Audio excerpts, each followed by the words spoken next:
What's up, y'all? I'm Richie here with Jesus. Hi. And today's episode, we're going to be reacting to a video from the channel Mark Manson, where he's going to be discussing the importance of love in a relationship. So I think this topic is interesting, whether you're dating or you're planning to date, or I don't know, if you're trying to repair some sort of romantic relationship, maybe even with yourself, or you're trying to improve your knowledge and wisdom when it comes to romantic relationships. So I think it's an interesting conversation to have. So we're going to give our commentary to this video. So make sure you check out the original video, check out the channel. And if you haven't already, make sure to subscribe to our channel as we try to explore and get to know the society we live in just a little bit better. So with that being said, let's get right into it. In 1967, John Lennon wrote a song called All You Need Is Love. He also beat both of his wives, abandoned one of his children, verbally abused his gay Jewish manager with homophobic and anti-Semitic slurs, and once had a camera crew film him lying in bed for an entire day. 35 years later, Trent Reznor from Nine Inch Nails wrote a song called Love Is Not Enough. Reznor, despite being famous for his shocking stage performances and his disturbing videos, got clean from all drugs and alcohol, married one woman, had children with her, and then canceled entire albums and tours so that he could stay home and be a good husband and father. One of these two men had a clear and realistic understanding of love. One of them did not. One of these men idealized love as the solution to all problems. One of them did not. One of these men was probably a narcissistic asshole. One of them was not.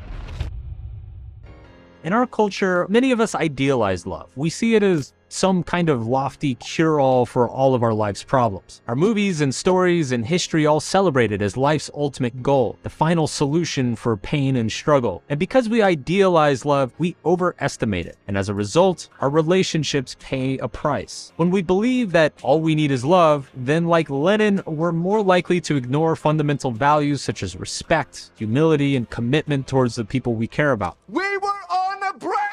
After all, if love solves everything, then why bother with all that other stuff? You know, that hard stuff. If anybody thinks that you're going to be on your honeymoon for 51 years, it's ridiculous. But if, like Reznor, we believe that love is not enough, then we understand that healthy relationships require more than pure emotion or lofty passions. We understand that there are more important things in our lives and relationships than simply being in love. This, in my opinion, is the best piece of relationship advice that no one ever tells you. That relationships should be based on more than merely just feelings. Love is a touchy subject, so to make sure I'm not crazy and I'm not getting divorced, I asked my wife to sit down with me and have a short conversation about love. So, Tô nervosa. already. Just kidding. So we've been together for over 11 years and we're still happy.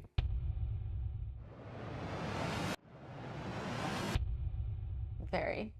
Okay. Just checking. What percentage of our relationship success would you attribute to love? I would say 50. 50? Yeah. What would the other 50 be? Well, commitment, the ability to grow together, Yeah. values. Values are actually, I think it's the biggest one. I think I would go like 30 or 40. Really? Yeah. Why? I think values would probably be the biggest one. Values would probably be 50, and then trust is probably as big as love for me. So love is not enough. No. All right. So with the first few minutes out the way, Jesus, what do you think so far? I think that they're both right. Love as a feeling, right, is not enough to keep things together. So in your opinion, in your personal opinion, in a relationship, how much does love contribute? Like, how important is it for you?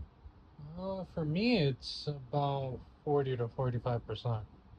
And what do you define as love?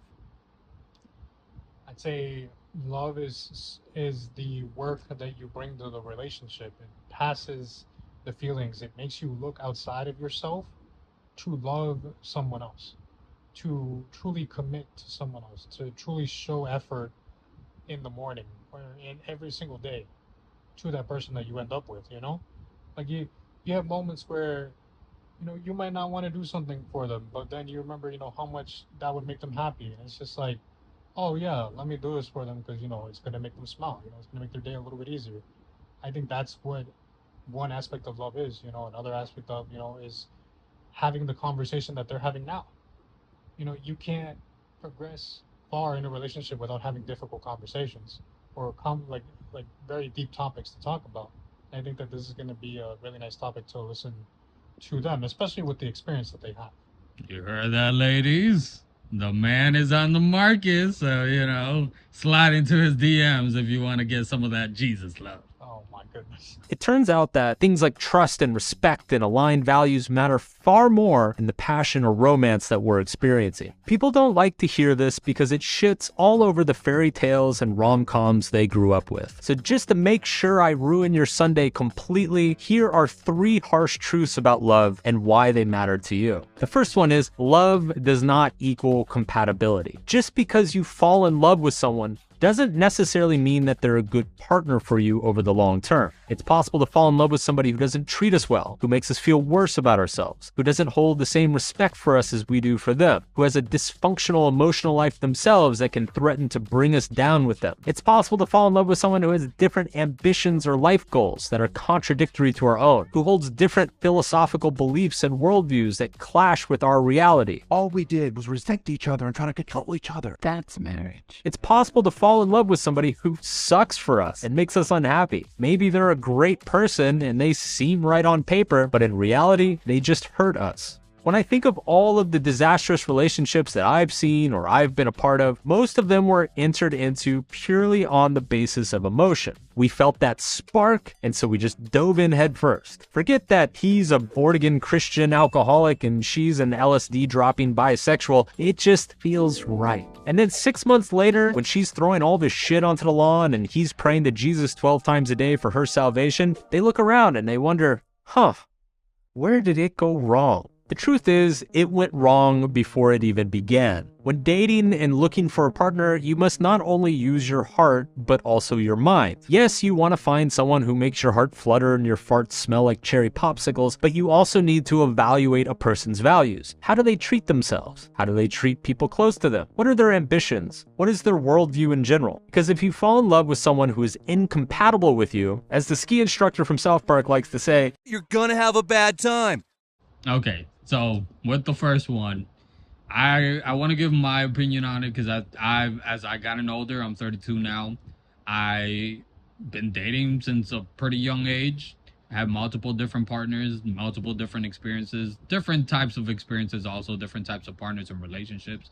So I can wisely say that I 100% agree with this now. I think it's a very immature way of thinking that this very butterfly, type of love is what all you need when it comes to a relationship, or at least making a relationship last long. Because I think a lot of the time we confuse how long you've been with somebody with the quality of that relationship. You guys can be miserable, constantly breaking up, but as long as you've been together for a long time, that proves that, that love is strong. And it's like, no. It really doesn't.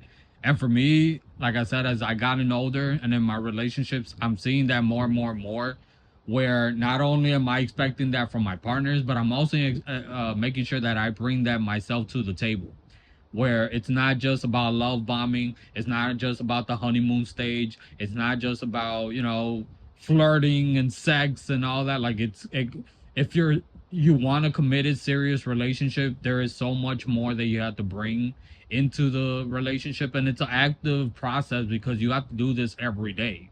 And to me, two of the things that I have learned is the best tool to making a healthy relationship successful is open communication. Because if you don't have that, so much of it goes wrong. So much of it you assume. So much of it, there's so many misunderstandings. So much, whether you do it out of pride because you think that, they're doing this to me because, I don't know, whatever you make up in your mind. And instead of being on the same page, now you're constantly attacking each other. And our society, especially mainstream media, has made that sexy. Like all these like toxic relationships, that all of this is sexy. And when you're in those type of toxic relationships, when you hit those highs, you're in the, you feel the butterflies and everything, is great. And you're feeling at the top, but when you hit those lows, when you're at each other's throats, that's when you start realizing like, yeah, this relationship isn't healthy. I'm not happy. And I do agree. Like in a relationship, love cannot be the only thing that keeps you in that relationship with that person. Cause a lot of the time we use that as an excuse to stay with somebody that isn't good for us. I've been on both ends of that type of situation. And it's like you're trying to build a structure of a relationship on a shaky foundation. And when you do that, when love is the only thing that is part of your foundation, then pieces will start falling apart immediately. The whole structure will eventually collapse. And if you are just, oh well, everything's okay because we love each other. No, I'm staying with her or I'm staying with him because I love them. That, I don't know. Like, to me, like I said, it's such an immature way of thinking and seeing things. You're going to have those moments. You're going to have those days where things are going to be, boring. There's going to be those days where you're not going to want to be right there, with the person. You're going to have those days where you're going to be at each other's throats. You're going to be having those moments where you're going to distrust each other or disagree or, I don't know, like just low moments that in any relationship, they happen. And if you are going to sit up there and know, well, only good things, only good sides, only good vibes in my relationship. Again, it's such an immature way of thinking, and you're just fooling yourself at that point. What do you think, Jesus? About what you said? Either or. I think admitting or just understanding that you are going to have those days where, like, love is not enough, right? And you have to go the extra mile, or at least a lot of people would say the bare minimum mile, of communicating that, hey, I'm not feeling too great today, I think it's a given. It's also a given that you're going to have moments where you don't exactly agree with each other 100%. Does it have to interrupt into argument? I hope it doesn't, because that's another issue, Is love better than being compatible? No. I think being compatible outshines like love at any point. And also it goes back to what he said, you could be in love with somebody, but compatibility wise, they treat you like shit. So it's like, what's the point of being there? And to me, compatibility, it's like you're not taking out love. If anything, you're just adding on to that one, like thing. And I kind of want to touch on, before we continue on with the video, what you said about like arguments. Because I feel like a lot of the time that's a fear that you have in a relationship where you don't want to get into arguments. And by arguments, I mean disagreements, like, including intense disagreements, shouting matches and calling each other names and, going further than that. Obviously, that's a big no-no. But I think it's also healthy to have those very intense disagreements, because sometimes you need to let it out. You need to, speak what you're feeling. Yeah. So I don't know. Like, to me, I do think that arguments, there can be healthy disagreements, right? Yeah. There can be healthy ones, but then there's the ones where it's like they're shouting over each other and they're actually fighting. And it's like, we don't want you guys to fight each other. You guys can healthily disagree. So, again, open communication. So healthy disagreements are good. Just, shouting matches and disrespecting each other should not be tolerated. What do you think we have gotten right that your previous relationships got wrong? I think it was very important to learn from the mistakes of previous relationships and not repeat those. Yeah.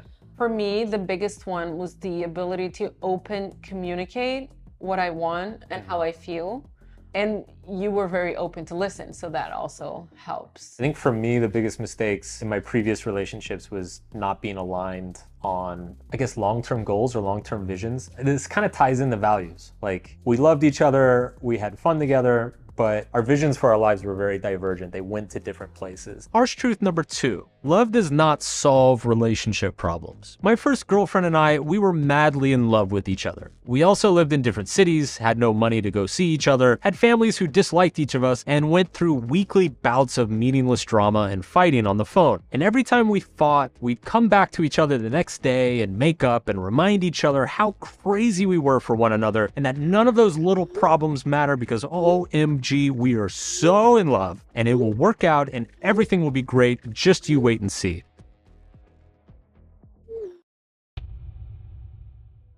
Our love made us feel like we were regularly overcoming our issues when on every practical level, absolutely nothing was getting solved. The big lesson I took away from it was this. While love might make you feel better about your problems, it doesn't actually solve your relationship problems. And see, this is how toxic relationships work. The roller coaster of emotions is, well, intoxicating.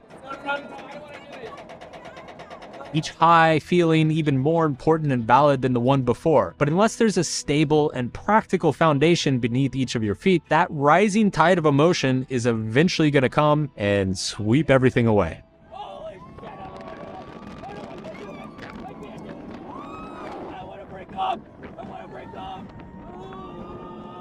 Okay, so number 2, love doesn't solve your problems in your relationships. We hinted that within the arguments where, he also brought up the toxic relationships, right? And we also brought up like unhealthy arguments in relationships, right? What do you think about that? I think too, it's kind of like ignoring or trying to pretend like a problem isn't there. Yeah. By saying, oh, well, we love each other. That's all we need. And all that matters is love. Yeah. And it's like, no, you can't hide the problems behind the wall and put the poster of you and me and, whatever, rom-com poster you're putting on display because again, it's the important part is what's behind. Yeah. Because there's still the thing that's behind the poster. And you gotta deal with that still. And see, like I said earlier, and I stand on it, still that it's when you have this immature, and you could be a 30, 40, 50-year-old, you could be married, whatever, in a relationship, but you have this immature idea of what a relationship is supposed to be when you think like that. When you get into a relationship or you've been in a relationship for a while now, and you really do believe that love solves everything. And it's like, no, communication, trust, respect, open, giving each other space sometimes. And really taking a look at, does this person love, respect, accept, appreciate, do we, the whole compatibility, like do our values align? Just everything, but again, that's also what are you looking for and what you want in a relationship. And if you're not clear on that, then, it is kind of just going with the flow until finally you both get tired of the relationship when it's like, no, the love is dead. And it's like, yeah, that's kind of the problem. When your relationship is built on nothing but those fuzzy feelings of love, you don't have a strong enough foundation. Yeah.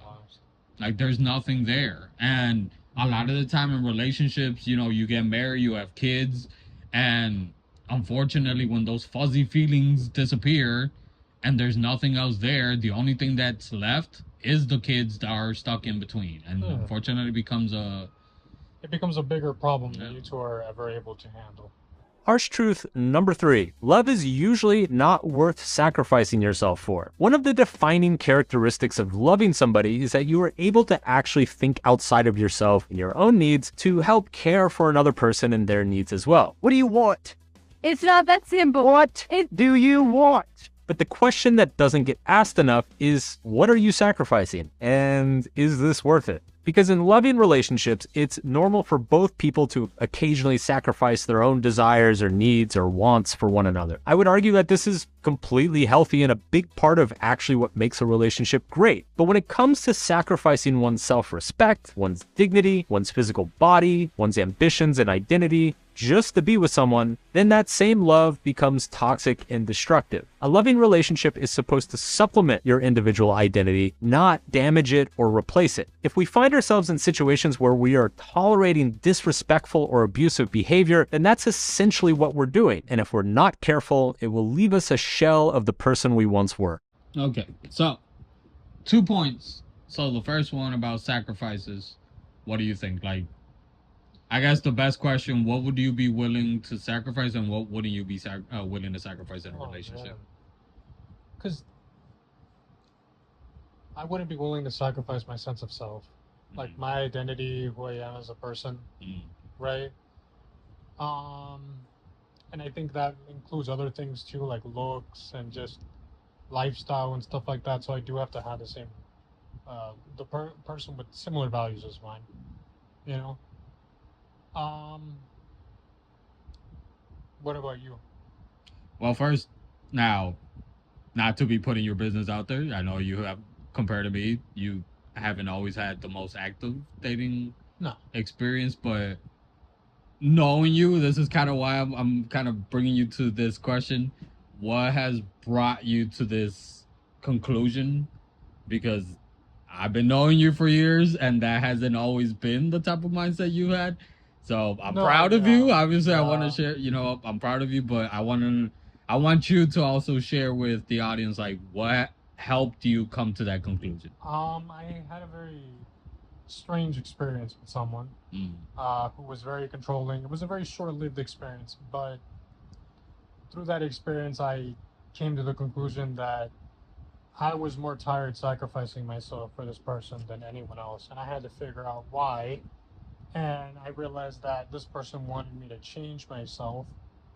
They wanted me to move where they were. They wanted me to just act in a certain way, and I just wasn't comfortable. And so it took a lot of me to look deeper, right?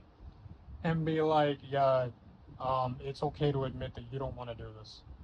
You know, because I'm sure in the past, as long as you've known me, there are times where it's like I might change myself, but it's like I learned through that very weird experience that I shouldn't do that all the time, and a lot of the time it wouldn't be necessary with someone who,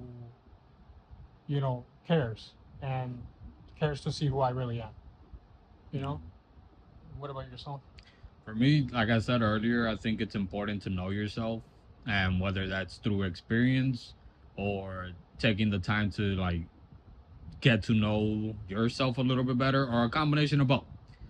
I think it's very important, and it sounds like that happened with you. To me, I know for sure that's what happened throughout my lifetime, where before I was willing to sacrifice even my own life, that I was willing to give it up for partners. And again, a very immature, impulsive, toxic way of thinking in my past relationships, especially when I was a teenager, that I wasn't really doing in my 20s.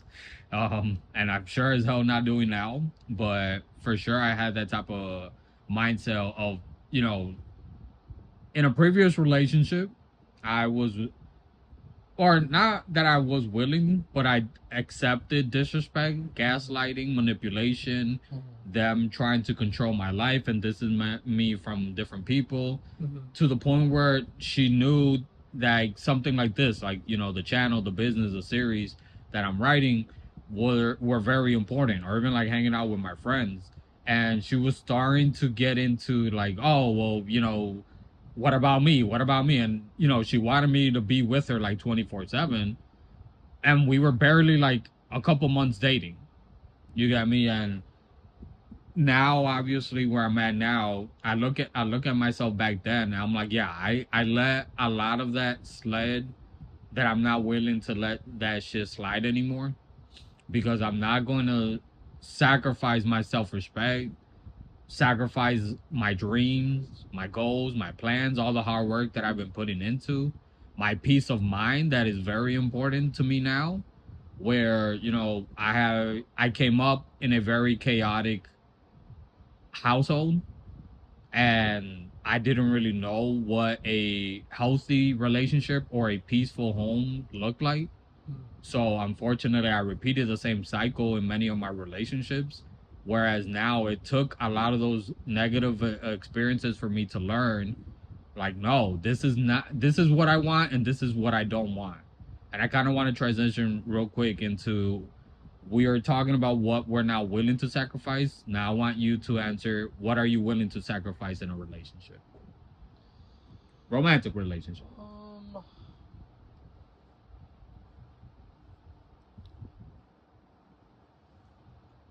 What am I willing to sacrifice?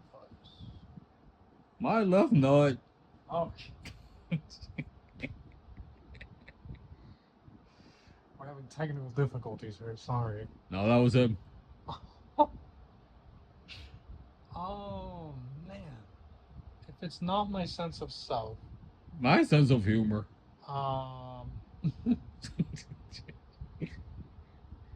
Sense of touch. Come on, jeez. My time, obviously, right? My time, especially if I know that it's worth it to me, especially that I know that this person has the same values, is compatible, and gives me the same energy that I give them, you know? Because I think a lot of people, especially in this generation, don't want to sacrifice their time with anyone, right? So I think that's something that I'd be willing to sacrifice, obviously, through dates and all that stuff. Not my peace. I need my peace. I love my peace.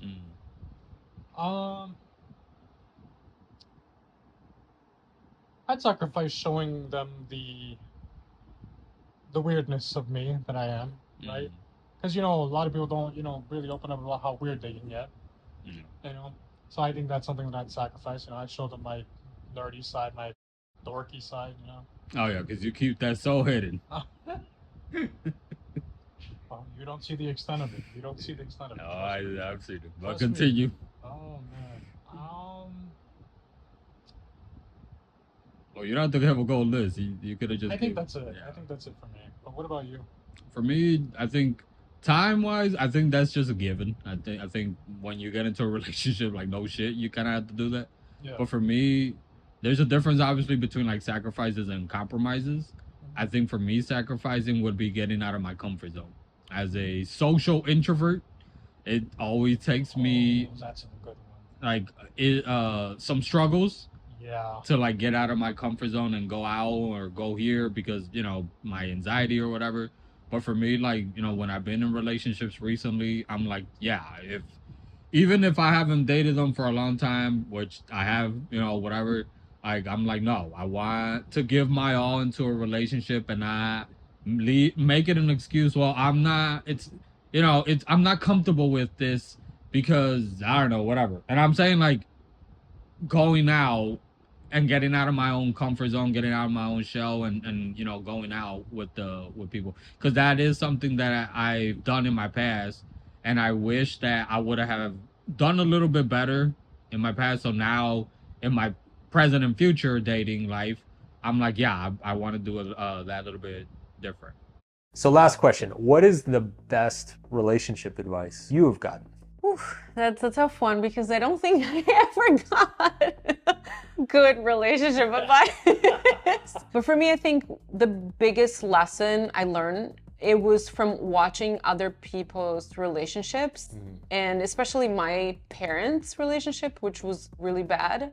And from those, I learned what not to do and what I didn't want for my relationship. One of the things that's great about getting married is that old people start just giving you unsolicited marriage advice. And I remember a lot of my older family members, the thing they all told me was friendship is most important. And I remember my Aunt Linda telling me this. She said, if you're gonna be together for 50 years, you're gonna go through periods where maybe you don't like each other, or you're driving each other crazy, or you're working on different things, but as long as you're still friends, you'll always be able to come back together. I've found that to definitely be true in our case. Linda's so wise. She's so wise. They brought up some good advice that they've been given, and something that the wife touched on. I think is very important because that's something that I've taken away these last few years in my dating life. Is in a relationship, especially a serious relationship, something that is really important is friendship. What do you think? Yes. Yes. Like when the love fades, you know, other than the work that you have to put in, you have to have a solid friendship foundation, you know? Because as you know, people are going to change. You know, the person that you're with 1 year ago is not the person that you're going to be with. It's not the same individual, most for the most part, 4 years later, right? Mm, And I think having that friendship, having that curiosity, is something that can help a lot in relationships. What do you yeah. think about it? To me, I think that that's always kind of been like a key. Key takeaway? Yeah. Uh-huh. Um, where I remember a couple years ago, I did my own survey analysis on myself and my past relationships. I'm like, the most successful relationships that I've had where there wasn't toxicity, or at least there was a stronger like connection to those girlfriends, were the ones where there was a prior friendship there. And it was because it felt like I knew them a little bit deeper than just the romantic, sexual, surface level stuff. And I've gotten to a point where I'm like, no, that's honestly one of the most important things that I look for in a relationship now, is to be able to have a good friendship with the person. And again, I like what I said earlier about compatibility. Like, it doesn't mean that you exclude love. If anything, it's love, but you add on everything else. I think it's the same thing with uh like friendship being something important in your relationship, where again you can have all the love and all the other stuff along with the friendship. And to me, it's even better because now you have all these important things that matter to you in a relationship. And if you think about it, you're with this person so much and for so long, especially if you're living or together, if you're married, you have kids, whatever. Like, you have created a life with this person, and you have to at least like the person that you're with. And I would assume that the friendships that you have, you have those relationships with the people that you like. So in those relationships with like the romantic relationships that you have with people, there are going to be moments where you get on each other's nerves. There's going to be those moments where you can't stand each other. Now, the whole "I don't like you" part, I don't know. That's a little, I think that's subjective, but I do understand, like, there are going to be those moments where you're not always going to agree. You're not always going to want to be next to each other. I've been there. Even if I love, and in my eyes, they're like, a 10 perfect and all this shit. But in those moments where either something's going on with me where I just need my space, or in those moments where we get fed up being with somebody 24/7 and we need our space, or those moments where you have your arguments, you have your blow ups, and you really don't want to be near that person. And I think it's healthy to know when to walk away. Not that you're walking away permanently, but you're just stepping away for, temporary time. And if you're enjoying this content so far, guys, make sure to add in the comment section and let us know what you guys think, as well as you guys want us to continue. What the fuck was that? Is you guys No, want us to no, continue start over. to do more content like Start this? over. And if you have any suggestions of any type of videos you guys want us to react to, also make sure to add that in the comment section and subscribe to our channel. Now let's finish this up. Yes. Why do we tolerate behavior in our romantic relationships that we would never ever tolerate in our friendships? Imagine if your best friend moved into your house, trashed the entire place, refused to get a job or pay rent, and got angry and yelled at you each time you complained. That friendship would be over faster than Logan Paul's music career. It's every day, bro, with the Disney Channel flow. Love doesn't solve your problems. In fact, love often creates more problems. And I see this all the time. You take an unhappy couple who is in love and they think, maybe if we just get married, things will get better. And then they get married and it gets worse. And then they think, maybe if we have a kid, it will get better. And then they have a kid and it gets worse. And then they think, maybe if we go into tons of debt and buy a really gigantic house, maybe then things will get better. Spoiler alert, it gets worse. The only way to truly enjoy the love in your life is to make something else more important than the love in your life. Love is not unique. It's not special. It's not scarce. But your self-respect is. And so is your dignity. And so is your ability to trust people. There can potentially be many, many loves throughout your life, but you only get to lose your self-respect or your dignity once. And they are very hard to get back. Love is a wonderful experience. Don't get me wrong. If love was a restaurant on Yelp, I would give it 5 stars. It's one of the greatest experiences life has to offer, and it is something that everybody should feel at some point and enjoy. But like any other experience, it can also be healthy or unhealthy. We cannot let it consume us. We cannot sacrifice our identities or self-worth to it, because the moment we do that, we lose love and we lose ourselves. Because you need more in life than love. Love is great, love is necessary, love is beautiful, but love is not enough. All right. So that is the entirety of the video. Make sure to check it out. Check out their channel. Real good video. I think it's also a very useful technique to bring on your wife, and like what they're saying, you know, they've been together for 11 years, so you're getting real life experience and testimony. So I think it's very, I really appreciated the fact that he brought his wife on and they were willing to have that type of conversation. So like I said, make sure to check out the channel, check out the video. But I want to give our last points to the last point. So real quick for me, what he brought up about love, and I mean throughout the entire video we've been talking about it. I think something important to point out is the definition that you have what love means to you. Because we keep saying, like, you know, love isn't the only thing, or love is not enough, or love. But what exactly are we defining as love? Is it just affection? Is it just those high moments? Is it just, you know, or is it like genuine love? Like trust, you know, I should have thought about this. But, you know, like trust of accepting each other for who you are, getting to know each other on a deeper level, being able to be there for each other, loyalty, faithfulness, being there for each other in those highs and lows. Like, I think for everyone is going to be a different definition of what love means to them. So I don't exactly agree with the full point of like love isn't enough if the definition isn't clear, is I guess what I'm trying to say. But lastly, what he said about losing yourself, I think is also very important. Now, I don't think that once you lose yourself once, that's the you know, that's the only one chance you have. Because you, for me, that's happened many times, and I'm not saying it like, oh well, you know, I'm willing to go through it again. No, hell no. I think it's very important to say that's something you need to be cautious with 100%.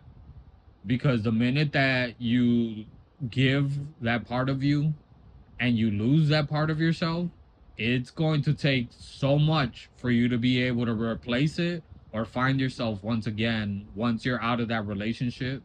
So always be cautious of what you're willing to give up or what you're willing to give, sacrifice, whatever. Define what your love is. Make clear what your desires, your wants, your needs, what you're looking for. Understand yourself, what you're looking for, what you want in a relationship, in a partner, and yourself. And make sure you're aligned, most importantly, with that. Everything else can come. Open communication is always important. Love, like he said, is an amazing thing, but again, it can't be the only thing that you structure your relationship on. There's so many other things, and that's the beauty part, the hard part, but the beautiful part of a relationship, where you're going to bring all that. And as somebody who has applied all this to some of his relationships, especially in the last few years, I can tell you it does work, but it's a lot of work, and it only works if you put in the work. Jesus. As someone who doesn't have much experience dating, right? I feel like this is very informative for someone who, you know, doesn't know what to do or doesn't know how to go about being in a relationship for a long time. I feel like their life experience is what you need to see and what you need to hear, especially knowing that, you know, obviously I'm sure if you look at, if they had like a couple channel, right? they'd showcase the highs and the lows of it, Mm. you know, and I'm sure that they'd showcase how to get over those highs and lows, you know. So yeah, above all else, great video. Thank you for letting me react to this. It was nice, and yeah. So guys, like we said, you know, love is great. A relationship, you know, it's something that I think it's, if it's a healthy relationship, it's something to, it can be a goal of yours, but you first have to work on yourself. You first have to make sure that when you come into a relationship, you come complete. And that doesn't mean being perfect, but we need to get rid of a lot of this like fairy tale ideas of what love or relationship is supposed to look like. Because none of it is real, or at least not, it's not going to work long term. And if that's what you're looking for in a relationship, then, you know, it's just about changing your definition and putting in the work. And that takes a lot, like I said. So with that being said, guys, add in the comment section what you guys think. Make sure to like and share, and to subscribe to our channel. Make sure to check out the video and check out his channel, the Mark Manson show. And with that being said, hopefully to all the couples out there, we wish you the best. And to all those who are single, we wish you the best.